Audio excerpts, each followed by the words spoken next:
Advocate V P Sreepadmanabhan, വാതിലുകൾ മലക്കെ തുറന്നിട്ടിരിക്കുന്നു, രാഷ്ട്രീയത്തിൽ സ്ഥിരം ശത്രുക്കളില്ല എന്ന് താങ്കൾ പറഞ്ഞു. വളരെ നിസ്സാരവൽക്കരിച്ചുകൊണ്ട് വരുന്നവർ വരട്ടെ, അവർ നേരത്തെ ഏത് രീതിയിൽ പ്രവർത്തിച്ചു എന്നുള്ള വിഷയമല്ല എന്ന് താങ്കൾ പറഞ്ഞു. ശരി, നിങ്ങളെ സംബന്ധിച്ച ആളെ കൂട്ടുക ഒരു പ്രധാനമാണ്. പക്ഷേ അവിടെ വരുന്നവർക്ക് എന്താണ് സ്ഥാനം എന്നൊരു ചോദ്യമുണ്ടല്ലോ. ഇപ്പോൾ കോൺഗ്രസിൽ നിന്ന് ഒരുപാട് നേതാക്കൾ അങ്ങോട്ടേക്ക് എത്തി. പത്മജ വേണുഗോപാലിനെയൊക്കെ കൊട്ടുഘോഷിച്ചാണ് അങ്ങോട്ട് കൊണ്ടുപോയത്. അവരവിടെ ഇപ്പോൾ അസ്വസ്ഥയാണ് എന്ന സൂചനകളൊക്കെ നേരത്തെ പുറത്തു വന്നിരുന്നു. ഇനി ഉള്ള നേതാക്കളാകട്ടെ തമ്മിൽ പോരുമാണ്. അപ്പോൾ ഇനി വരുന്നവർക്കൊക്കെ എവിടെയാണ് സ്ഥാനം? അങ്ങനൊരു വിഷയം കൂടി ഉണ്ടല്ലോ. അല്ല, ബി ജെ പിക്കകത്ത് സ്ഥാനം കൊടുക്കുന്ന കാര്യമൊക്കെ ആലോചിച്ച് ബി ജെ പി അതിനെപ്പറ്റി വേണ്ട കാര്യങ്ങൾ ചെയ്തോളും. അതൊന്നും പുറമേയുള്ളവർ ആലോചിച്ച് ബേജാറാവണ്ട. 2014 ഭാരതീയ ജനതാ പാർട്ടി ശ്രീ നരേന്ദ്രമോദിജിയുടെ നേതൃത്വത്തിൽ അധികാരത്തിൽ വന്നതിന് ശേഷം രാജ്യത്താകമാനം ഭാരതീയ ജനതാ പാർട്ടിയിലേക്ക് മറ്റു രാഷ്ട്രീയ പാർട്ടികളിൽ നിന്നും, അതോടൊപ്പം പ്രത്യേകിച്ച് രാഷ്ട്രീയത്തിലൊന്നും പ്രവർത്തിക്കാതെ മറ്റു പല മേഖലകളിലും കഴിവ് തെളിയിച്ച ആളുകളുമൊക്കെ വന്നിട്ടുണ്ട്. അത് ഇന്ത്യ മുഴുവൻ സംഭവിച്ചിട്ടുണ്ട്. അത് കേരളത്തിലും സംഭവിക്കുന്നുണ്ടെന്നേ ഉള്ളൂ. ഇപ്പോൾ പോണ്ടിച്ചേരിയിലെ ബി ജെ പിയുടെ ആഭ്യന്തര വകുപ്പ് മന്ത്രി നമശിവായം കോൺഗ്രസ്സുകാരനായിരുന്നു. അദ്ദേഹം കോൺഗ്രസ്സുകാരനാണ്. താങ്കൾ ഈ ദേശീയ സാഹചര്യം മാറ്റി ഒന്ന് കേരളത്തിലേക്ക് വന്നാൽ കുറച്ചുകൂടി ഇവിടുത്തെ വ്യക്തത കിട്ടുമായിരുന്നു. ഈ പന്തളം സുധാകരന്റെ സഹോദരൻ അനുജൻ അങ്ങോട്ട് വന്നിരുന്നു. അദ്ദേഹം ഇപ്പോൾ എവിടെയാണെന്ന് ഒരു പിടുത്തമില്ല. ഇപ്പോൾ അതേപോലെ തന്നെയാണ് പത്മജയുടെ കാര്യം ഞാൻ ചോദിച്ചത്. പത്മജയെ കൊട്ടിഘോഷിച്ചാണ് കൊണ്ടുപോയത്. അത് വലിയ നേട്ടമായി നിങ്ങൾ ആ സമയത്ത് പറയുകയും ചെയ്തിരുന്നു. കെ കരുണാകരൻ്റെ മകളെ കൊണ്ടുവരാൻ പറ്റി, എ കെ ആന്റണിയുടെ മകനെ കൊണ്ടുവരാൻ പറ്റി. പക്ഷേ അവർക്കൊക്കെ ഇപ്പോൾ എന്താണ് ഇവിടെ റോൾ? എന്താണ് കേരളത്തിലേക്ക് വരുമ്പോൾ? പ്രത്യേകിച്ച് കേരളത്തിലെ കാര്യമാണ് ഞാൻ ചോദിക്കുന്നത്. ദേശീയ തലത്തിൽ താങ്കൾക്ക് ഒരുപാട് ഉദാഹരണങ്ങൾ പറയാനുണ്ടാവുമെന്ന് അറിയാം. അതൊക്കെ ബി ജെ പി തീരുമാനിച്ചോളുന്നു. ബി ജെ പി തീരുമാനിക്കുന്നത് എന്താണെന്നാണ് ചോദ്യം. ബി ജെ പിയോട് ചോദിക്കരുത് എന്നാണെങ്കിൽ പിന്നെ ചർച്ചയുടെ കാര്യമില്ല. അല്ല, അത് ആഭ്യന്തര വിഷയമാണ്. അല്ല, അങ്ങനെ ഒന്നും ചർച്ച ചെയ്യാൻ പറ്റില്ല. പാർട്ടിയുടെ ആഭ്യന്തര വിഷയമൊക്കെ അല്ല, ആഭ്യന്തര വിഷയം എന്ന് പറഞ്ഞാലേ വന്നിട്ട് കുറച്ചായല്ലോ, അതുകൊണ്ടാണ് ചോദിച്ചത്. പത്മജ വേണുഗോപാലൊക്കെ അങ്ങോട്ടേക്ക് എത്തിയിട്ട് കുറച്ച് കാലമായല്ലോ. അത് നിങ്ങൾ ആലോചിച്ച് ബേജാറാവണ്ട. ഞാൻ മാത്രമല്ല ഏട്ടനും വരണമെന്ന് പറഞ്ഞുകൊണ്ടിരുന്നാണല്ലോ. നിങ്ങൾ ആലോചിച്ച് ബേജാറാവണ്ടെന്ന്. അതെ, അതൊക്കെ അവർ വരുവോ വരാതിരിക്കുകയോ ചെയ്യട്ടെ. അതൊന്നും മറ്റുള്ളവർ ആലോചിച്ച് ബേജാറാവണ്ട. അതൊക്കെ ബി ജെ പി നോക്കിക്കോളും. ബി ജെ പിക്ക് അതിനുള്ള സംവിധാനമൊക്കെ ഉണ്ടല്ലോ. ഞങ്ങൾ പറഞ്ഞല്ലോ, ഈ പാർട്ടിയിലേക്ക് ആളുകൾ വരുന്നുണ്ട്. ഇനി ആളുകൾക്ക് ഈ പാർട്ടി വിട്ടു പോകണമെങ്കിലും ഞങ്ങൾ അവരെ പോകുന്ന ആളുകളെ ഭീഷണിപ്പെടുത്താനോ 51 വെട്ടുവെട്ടാനൊന്നും ഞങ്ങളില്ല. ഞങ്ങളെ കാഴ്ചപ്പാട് ഇതാണ്. ഈ രാജ്യത്ത് ഇന്ന് നരേന്ദ്രമോദിയുടെ നേതൃത്വത്തിൽ വലിയ തോതിലുള്ള വികസന പ്രവർത്തനങ്ങൾ, ക്ഷേമ പദ്ധതികൾ നടപ്പിലാക്കിക്കൊണ്ട് രാജ്യം 2047 വികസിത ഭാരതമായി കൊണ്ടിരിക്കുകയാണ്. ശരി, വരുന്നവർക്ക് പറയാൻ കൊടുത്തിരിക്കുന്ന ക്യാപ്സൂൾ ആണോ ഇത്? ശ്രീ വി പി ശ്രീപത്മനാഭൻ, സംശയമുണ്ട്. ഈ ബിപിൻ സി ബാബു ആയാലും അതെ, മധു മുല്ലശ്ശേരി ആയാലും ഒരേ വാചകം അച്ചിട്ട പോലെ പറഞ്ഞുകൊണ്ടിരിക്കുന്നു. സത്യമല്ലേ ഇതൊക്കെ ലോക അംഗീകരിച്ച സത്യമല്ലേ? അതുകൊണ്ടല്ലേ ഇന്ത്യയിൽ മൂന്നാമതും പണ്ഡിറ്റ് ജവഹർലാൽ നെഹ്റുവിന് ശേഷം ഒരു സർക്കാർ അധികാരത്തിൽ വന്നത്? തുടർച്ചയായിട്ട് ആർക്കും സാധിച്ചിട്ടില്ലല്ലോ. ഇന്ദിരാഗാന്ധിക്ക് സാധിച്ചിട്ടില്ല, രാജീവ് ഗാന്ധിക്ക് സാധിച്ചിട്ടില്ല. ഒറ്റയ്ക്ക് ഭരിക്കാൻ ഭൂരിപക്ഷമില്ലാതെയാണല്ലോ ഇത്തവണ വന്നിരിക്കുന്നത്. അപ്പോൾ നിറം കുറഞ്ഞുള്ള വരവിലാണ് നിങ്ങൾക്ക് ആളെ കൂടുതൽ കിട്ടുന്നത് എന്നാണോ?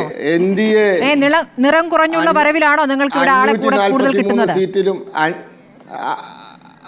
543 സീറ്റിലും ബി ജെ പി അല്ലല്ലോ മത്സരിച്ചത്. ബി ജെ പി ആന്ധ്രാപ്രദേശിൽ സഖ്യമുണ്ടായിരുന്നു, അതുപോലെ ബീഹാറിൽ സഖ്യമുണ്ടായിരുന്നു, ഉത്തർപ്രദേശിൽ വരെ സഖ്യമുണ്ടായിരുന്നു, കർണാടകയിൽ സഖ്യമുണ്ടായിരുന്നു. സഖ്യമായിട്ട് എൻ ഡി എ ആയിട്ടാണ് മത്സരിച്ചത്. എൻ ഡി എ ആയി തന്നെ അധികാരത്തിൽ വന്നു.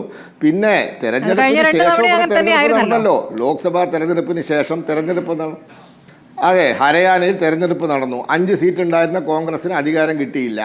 3-2 സീറ്റ് മഹാരാഷ്ട്രയിൽ ഇന്ത്യ സഖ്യത്തിന് കിട്ടിയിരുന്നു. ഇപ്പോൾ അവിടെ പ്രതിപക്ഷ നേതാവിനെ സൃഷ്ടിക്കാനുള്ള എണ്ണം പോലും ഇന്ത്യ സഖ്യത്തിന് മഹാരാഷ്ട്രയിൽ ഇല്ല. അപ്പോൾ ലോക്സഭാ തെരഞ്ഞെടുപ്പിന് ശേഷം നരേന്ദ്രമോദിയുടെ ഗ്രാഫ് മേലോട്ട് പോയിക്കൊണ്ടിരിക്കുകയാണ്. ഇന്ത്യയുടെ സാമ്പത്തിക തലസ്ഥാനം, ഇന്ത്യയിലെ 2ാമത്തെ ഏറ്റവും വലിയ സംസ്ഥാനം, അവിടെ പ്രതിപക്ഷ നേതാവില്ലാത്തൊരവസ്ഥയിലേക്ക് കാര്യങ്ങൾ എത്തുക. അവർക്കാണ് 4-5 മാസം മുന്നേ 30 സീറ്റ് കിട്ടിയത് 48-ൽ. അപ്പോൾ നരേന്ദ്രമോദിയാണ് ഇന്ത്യൻ രാഷ്ട്രീയത്തിലെ നിയന്ത്രിക്കുന്നത്. അദ്ദേഹത്തിന് ചുറ്റും ഇന്ത്യൻ രാഷ്ട്രീയം കറങ്ങുകയാണ്. അപ്പോൾ അത് ബി ജെ പിക്ക് ഒരു മുതൽക്കൂട്ടാണ്. അത് ബി ജെ പിക്ക് കേരളത്തിനും ഗുണം ചെയ്യുന്നുണ്ട്.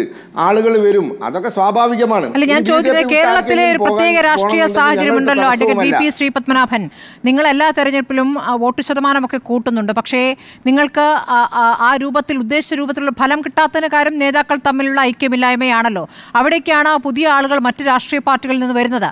അപ്പോൾ അവർക്ക് അവിടെ എന്ത് സ്ഥാനം എന്നുള്ള ചോദ്യം ഞാൻ കേരളത്തിന്റെ പശ്ചാത്തലത്തിലാണ് ഞാൻ ചോദിച്ചത്. പേപ്പറൊന്നും വായിക്കലില്ലേ? തൃശ്ശൂർ സുരേഷ് ഗോപി ജയിച്ചോന്ന് അറിയില്ലേ? സുരേഷ് ഗോപി പക്ഷേ കേന്ദ്ര നേതൃത്വത്തിന്റെ ഇല്ലില്ല, കേന്ദ്ര നേതൃത്വത്തിന്റെ ആശീർവാദത്തോടുകൂടി അമിത്ഷാ കൊണ്ടുവന്ന ആളല്ലേ. അത് കേരളത്തിലെ നേതൃത്വത്തിന് എന്ത് റോൾ? രാഷ്ട്രീയത്തില് there is no relevancy for if and buts in politics. കേട്ടിട്ടില്ലേ?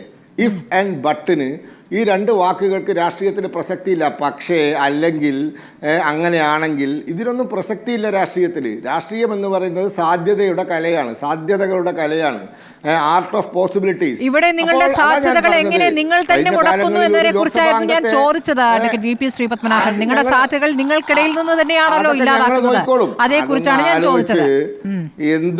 എന്തൊരു വിഷമം, എന്തൊരു ബേജാറാ ബി ജെ പിനെ ആലോചിച്ചു. ബേജാറൊന്നുമല്ല, ഞാൻ വിമർശനാത്മകമായിട്ടാണ് ചോദിച്ചത്. എനിക്കെന്ത് ബേജാറ്? ഇങ്ങനെ വ്യാകുലത, ബേജാറ്, വിഷമൊക്കെ മനസ്സിലാവുന്നുണ്ട്. അതൊന്നും നോക്കണ്ട, ഞങ്ങൾക്ക് ഇപ്പോൾ ഒരു ലോക്സഭാ സീറ്റ് കിട്ടിയല്ലോ. ശരി, മധു മുല്ലശ്ശേരിയെ കൊണ്ട് നിങ്ങൾക്കുള്ള ഗുണം ഒന്ന് വിശദീകരിക്കാമോ? ഈ പറഞ്ഞതുപോലെ ബി ജെ പിയും സി പി എമ്മും തമ്മിൽ 2000 വോട്ടിന്റെ വ്യത്യാസമേ ഉള്ളൂ എന്ന് പറയുമ്പോൾ ആ വ്യത്യാസം ഇനിയും കുറയ്ക്കാനും ബി ജെ പിക്ക് മുന്നേറാൻ കഴിയുന്ന ഒരു സാഹചര്യം മധു മുല്ലശ്ശേരിയെ കൊണ്ട് സാധിക്കുമോ ആറ്റിങ്ങലിൽ? മധു മുല്ലശ്ശേരിക്കും അദ്ദേഹത്തിൻ്റെതായ പങ്ക് വഹിക്കാം. 2029 ആറ്റിങ്ങലിൽ താമര വിരിയും, അതിലൊരു സംശയമില്ല. 17,000 വോട്ടിൻ്റെ വ്യത്യാസത്തിലാണ് ഇത്തവണ തോറ്റത്. 2029 ആറ്റിങ്ങലിൽ താമര വീഴും, അതിലൊരു സംശയവും വേണ്ട. അതിൽ മധു മുല്ലശ്ശേരിക്കും അദ്ദേഹത്തിൻ്റെതായ പങ്ക് വഹിക്കാനുള്ള സാഹചര്യമുണ്ട്. അദ്ദേഹം അതിന് പ്രവർത്തിക്കുകയാണെങ്കിൽ തീർച്ചയായിട്ടും അത് സാധിക്കും. ശരി.